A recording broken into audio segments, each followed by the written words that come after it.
Hola, con relación a los procesos cognitivos, hoy hablaremos sobre la atención. Nuestro grupo está conformado por Clara Ramírez, Lisette García, Yuri Milena Gómez y Angie Huitrago. Iniciaremos definiendo qué es la atención. Para las neurociencias, la atención es un estado neurocognitivo cerebral de preparación que procede de la percepción y a la acción y el resultado de una red de conexiones corticales y subcorticales de predominio en el hemisferio derecho. Para la psicología, la atención es un proceso cognitivo que permite centrarse de manera selectiva en un estímulo o varios del entorno sin tener en cuenta el resto. Un ejemplo es cuando estamos conduciendo. Cuando estamos conduciendo tenemos diferentes focos de atención, como puede ser la carretera por donde conducimos, los vehículos de nuestro alrededor, el semáforo que nos indica el paso o los peatones que se cruzan por el camino cuando vamos conduciendo. Entonces nosotros tenemos varios focos de atención, pero centralizamos nuestra atención en el que llama la atención e ignora el resto. Esta es una cualidad de la percepción que funciona como una especie de filtro de los estímulos, evaluando cuáles son los más relevantes y dotándolos de prioridad para un procesamiento más profundo. La atención desempeña un papel muy importante en diferentes aspectos de la vida del hombre. Tal es así que han sido múltiples los esfuerzos realizados por muchos autores para definirla, estudiarla y delimitar su estatus entre los procesos psicológicos.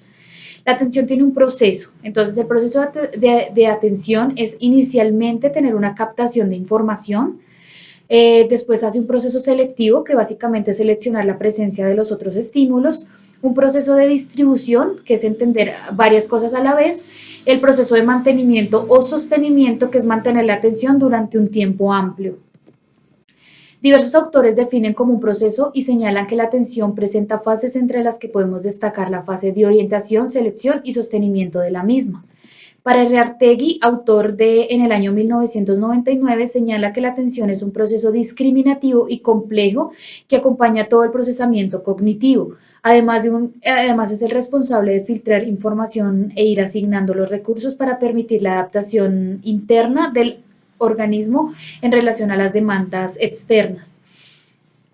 Otros autores consideran que la atención es un mecanismo que va a poner en marcha a los procesos que intervienen en el procesamiento de la información, participa y facilita en el trabajo de todos los procesos cognitivos, regulando y ejerciendo un control sobre ellos. Características de la atención. La concentración. Esta se manifiesta por su intensidad y por la resistencia en desviar la atención en otros objetos o estímulos secundarios. Es el esfuerzo de mantener la atención en algún objeto o estímulo. La estabilidad de la atención. Esta depende de descubrir en el objeto o en el foco de atención una faceta o aspectos relacionados con la estabilidad. Estos dependen en condiciones y el grado de dificultad que se mantiene, como la materia, la peculiaridad y la familiaridad que se tiene con este foco. El grado de comprensión, la actitud y la fuerza de interés que la persona tiene sobre este foco de atención. Oscilamiento de la atención. El cambio de la atención es intencional, lo cual se diferencia de la simple desconexión o la distracción. Este cambio proviene del carácter de los objetos que intervienen, ya que la actividad puede ser más interesante que el foco principal. Existen diferentes tipos de atención. En esta ocasión nos enfocaremos en 5 específicamente. Iniciaremos con la atención focalizada, que es la capacidad de responder por separado a estímulos táctiles, audiovisuales y auditivos, y esta no se mide en el tiempo. La atención sostenida, esta consiste en mantener una respuesta determinada durante un largo periodo de tiempo. Relacionándolo con lo anterior es la habilidad para mantener en el tiempo la atención focalizada, es decir, que la atención focalizada y la sostenida, estas dos trabajan de la mano. La atención alterna es la capacidad de cambiar un foco atencional entre tareas que requieren respuestas cognitivas diferentes. Es decir, que no permite pasar de una tarea a otra sin compartirlas porque no tienen nada en común. Es empezar una tarea tras finalizar la otra sin confundirlas. Seguido de la atención selectiva, que esta es una habilidad de quitar el efecto de las distracciones que carecen de importancia para la tarea manteniendo la concentración en el estímulo verdaderamente relevante. Es decir, que es poder eliminar y prescindir de lo que no es útil o necesario. Finalmente está la atención dividida, que es la capacidad para atender diferentes estímulos al mismo tiempo sin cometer errores en la ejecución. Ejemplo, conducir y poder hablar con el conductor, que esta era la que hablábamos anteriormente, que tiene la oportunidad de tener diferentes focos de atención sin generar distracción en este, es decir, que se centra en diferentes focos pero en un mismo fin. Bueno, vamos a hablar de los factores que influyen en la atención. Tenemos los extrínsecos y los intrínsecos. Los extrínsecos son aquellos que poseen características que tienden a captar nuestra atención a través del estímulo, como por ejemplo el tamaño, la posición, el color, el movimiento, la novedad, la repetición, la intensidad. Y en cambio, los intrínsecos son los que incluyen actividades y situaciones del sujeto, como son las motivaciones, las expectativas, las intenciones. Y tenemos otros dos factores importantes que son los factores internos y los factores externos. Los factores externos son los que nos cautivan más, que llaman nuestra atención a través del estímulo. Por ejemplo, o sea, que son más llamativos.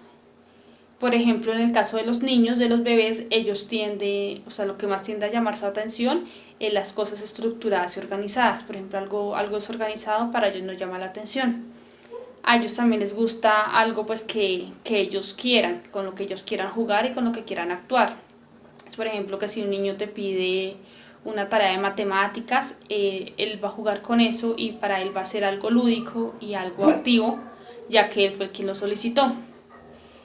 Por ejemplo, los niños también están enfocados en el rostro del ser humano, especialmente, digamos, cuando traen objetos o accesorios. Por ejemplo, cuando traemos aretes, cuando traemos gafas, cuando traemos diademas o cosas así, los niños pues tienden como a quitar, o sea, tener como esa idea de quitarnos esas cosas, esos accesorios. Mientras que los factores internos son más fisiológicos del niño, como por ejemplo, o sea, sus necesidades, como por ejemplo el hambre, el sueño, el cansancio. Y cuanto menor sea el niño, pues más va a tener esas necesidades fisiológicas. La atención, digamos, en el niño, entre más pequeño es, pues, o sea, es menos la atención, pero a medida que va creciendo, pues su atención va mejorando. A ellos, por ejemplo, pues les gusta, digamos, las tareas que son de rayar, cuando les están enseñando a colorear en las hojas, cuando están viendo, digamos, como los colores y cosas así, ellos van adquiriendo el lenguaje pues a través de la atención. Bueno, ahora vamos a hablar de la neuropsicología de la atención. La atención viene a ser la expresión del trabajo de Sara. Sara quiere decir sistema activador reticular ascendente y de los hemisferios cerebrales. Estos están sincronizados por la actividad de los lóbulos prefrontales.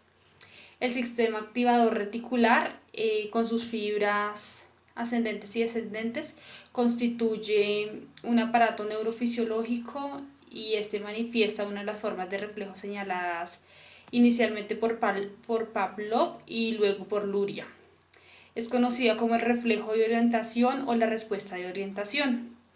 Dicho reflejo se caracteriza pues por tener una serie de reacciones electrofisiológicas, vasculares y motoras evidentes.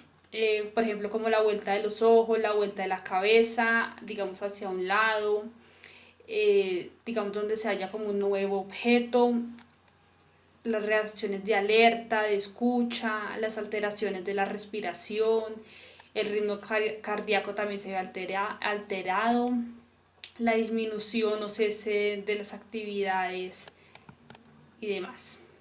Por otro lado, tenemos el tallo cerebral, y en el sistema de Sara son los responsables del estado general de vigilia, que este es indispensable para la activación atencional. Otras estructuras cerebrales contribuyen, digamos, con el reconocimiento selectivo de un estímulo y la inhibición de respuestas a estímulos secundarios. Tenemos también la corteza cerebral. La corteza cerebral es la que registra la sensibilidad consciente compuesta por la materia gris. Esta estructura está compuesta por varias capas de las células que son correspondientes a estos procesos. El sistema límbico, se asocia con la regulación de las emociones, la memoria y el procesamiento de comunicaciones socioemocionales. Tenemos la formación reticular, es una red difusa, esta está localizada en el tronco cerebral y en el tallo encefálico. Estas se dirigen hacia el tálamo y hacia la corteza y médula espinal. Esta está compuesta también por el sistema reticular activador ascendente o SARA y el sistema reticular descendente. Este estado nos permite recibir información y atender los estímulos del medio interno o externo.